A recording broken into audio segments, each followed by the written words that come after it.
On March 9th, 1997, at Peterson Auto Museum, Los Angeles, California, Christopher Valens, aka Biggie Smalls और The Notorious B.I.G. एक after party attend कर रहे थे। Approx रात के 1 बजे के आसपास बिगी स्मॉल्स ने वो पार्टी लीव किया और उनके साथ थे पी डीडी, जो कि सीईओ है east cost record label bad Boy records के, जिससे कि बिगी स्मॉल साइंड थे।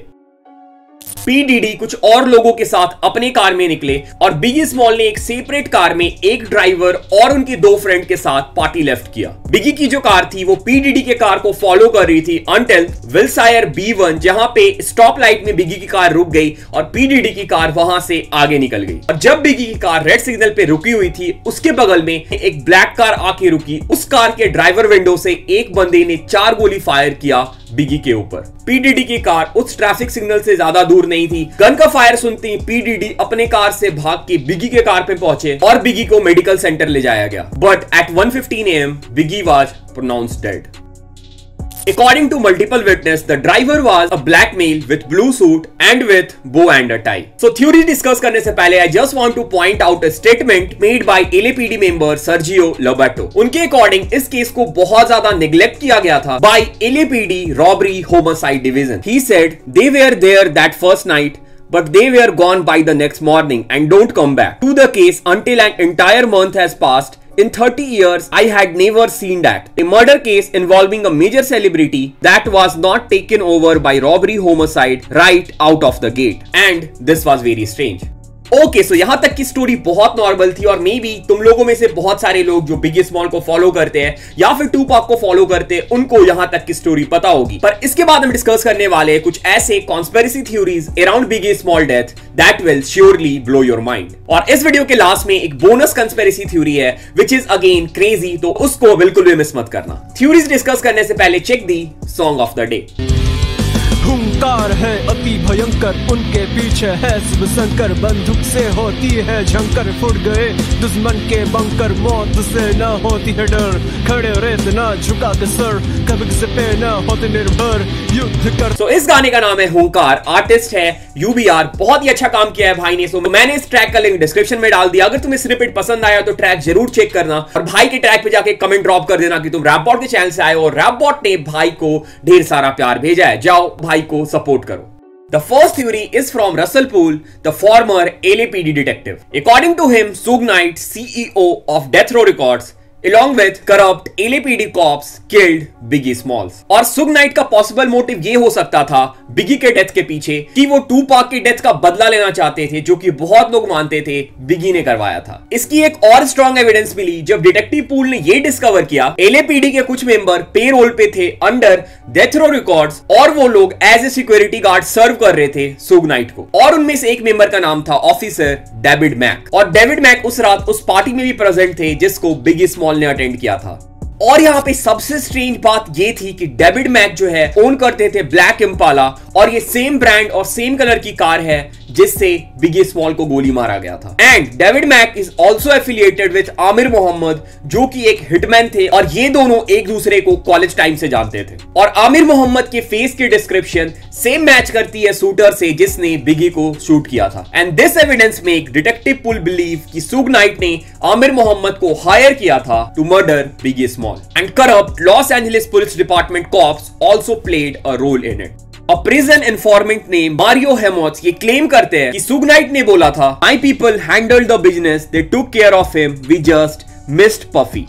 In year 2002, Biggie's mother, Volita Valens, filed for wrongful death lawsuit, जिसकी वजह से ये इन्वेस्टिगेशन फिर से आगे बढ़ा। पीडीडी के फॉर्मर बॉडीगार्ड से पूछताछ करने के बाद ये पता चला, उन्होंने ये बताया कि उन्होंने एक बंदे को देखा था क्राइम सीन में और मल्टीपल फोटोग्राफ्स दिखाने के बाद उन्होंने ये बताया कि वो इंसान और कोई नहीं था, he was Amir Muhammad. But after this again something strange happened. According to lead investigator Stephen Katz, David Mack के ब्लैक इम्पाला का कभी भी फॉरेंसिक टेस्ट नहीं हुआ। कॉप्स ने आमिर मोहम्मद को कस्टडी में नहीं लिया, ना ही उनसे कोई पूछताछ किया। 200 पेज की डॉक्यूमेंट तैयार की गई थी इस केस के ऊपर, पर कॉप्स ने उस 200 पेज की डॉक्यूमेंट को भी सही से नहीं देखा। एज ए रिजल्ट इस केस को कोर्ट ने मिस ट्रायल डिक्लेयर कर दिया। 2007 में बिगी की फैमिली ने फिर से केस रीफाइल किया, पर यह केस डिसमिस हो गया। और अब जो मैं बताने वाला हूं दिस में blow your mind.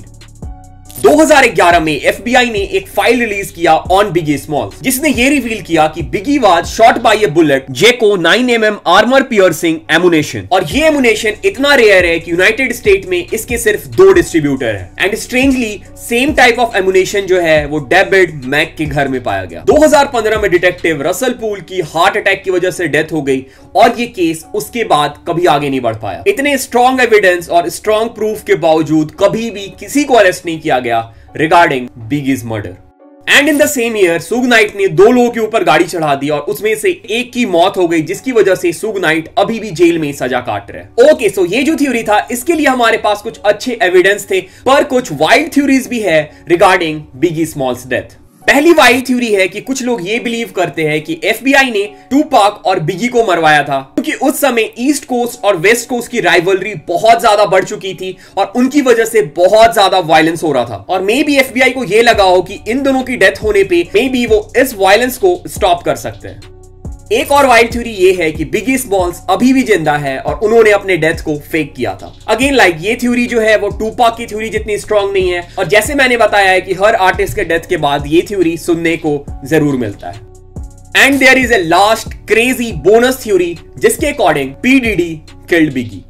P Diddy का पॉसिबल मोटिव ये हो सकता है कि वो पोस्ट ह्यूमस प्रॉफिट कमाना चाहते हो बिगी के म्यूजिक से। लाइक बिगी के डेथ के बाद उनकी म्यूजिक की वैल्यू और बढ़ जाएगी और जो भी गाने और एल्बम रिलीज होंगे बिगी के डेथ के बाद उसकी वैल्यू और उसकी मनी पी डीडी को मिलेगी। And the second motive was Biggie was thinking to leave Bad Boy Records. Okay, so this was it. This was some of the theories on Biggie Small's death. Biggie Small और Tupac दोनों hip hop के GeM हैं और दोनों को हम लोगों ने बहुत ही कम एज में, लाइक Tupac 25 साल के थे और Biggie 24 साल के थे जब उनकी डेथ हो गई। दोनों की डेथ से हिप हॉप को बहुत ज्यादा लॉस हुआ। जब भी हिप हॉप का नाम लिया जाएगा या टॉप 5 रैपर्स का नाम लिया जाएगा, Biggie और Tupac उस लिस्ट में जरूर होंगे। Rest in peace hip hop legends. Okay, अगर तुम्हें इस वीडियो में कुछ सीखने को मिला do let me know in the comment. अगर तुम इस चैनल पे नए आए हो, मैं हर दिन हिप हॉप से रिलेटेड कंटेंट डालता रहता हूं। Do subscribe the channel. तुम्हारे पास कोई सजेशन है तो कमेंट में ड्रॉप कर सकते हो। अगर तुम मुझे फॉलो करना चाहते हो तो इंस्टाग्राम का लिंक नीचे है। अगर तुम मुझसे बात करना चाहते हो तो तुम डिस्कॉर्ड ज्वाइन कर सकते हो, उसका लिंक भी डिस्क्रिप्शन में है। Thanks for watching the video, thanks for showing all the love, all the support. Thanks again. कैसा नशा तेरी यादों में मैं लापता, कोकेन जैफी चढ़ती लत लगी है क्या पता, साथ बिताए पल लबों पे जैफी पफ कीजिए, कोसों में दूर फिर भी माइंड मेरा तेरे पीछे।